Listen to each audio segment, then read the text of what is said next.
Sarap! Ang patalastas na ito ay handog ng Andox. So, what's up mga par? Panibagong araw na naman ngayon at panibagong vlog na naman ngayon.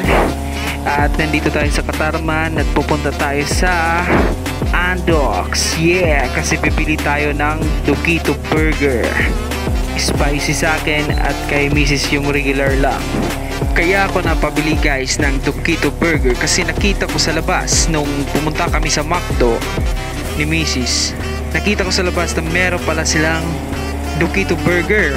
Nakita ko yung tarpaulin nila na available na yung burger na yon. Kaya kagad ko naisipan na pumunta ngayon sa Katarman para bumili ng Duquito Burger.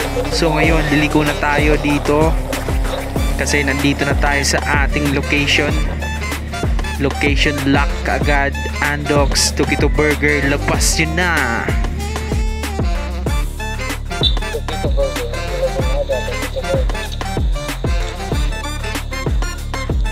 available na ba sa Duquito Burger? Ay, salamat, available yan. Wow! Basta global lang sila kapag dati. Ha? 80. So yun nga guys, 80 pesos pala yung Duquito Burger. Kaya dalawa yung binili ko, yung isa spicy tsaka yung isa regular. Kasi di mahilig si Mrs. sa spicy. So yun nga guys, nung nakaraan gabi pumunta kami sa McDo. Tapos nakita namin tong signage na to na available na yung Duquito Burger nila. Kaya ngayon pinuntahan natin kaagad dito sa Katarman para makita natin kung available na talaga. At yun, available nga dito sa kanila sa Andox, dito lang sa Katarman. At yun, after 6 minutes na pagtatambay sa labas, naluto na kaagad yung ating Duquito Burger ng Andox. Kaya dalhin kaagad natin to sa bahay para isnakin kaagad natin. Yon.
Thank you.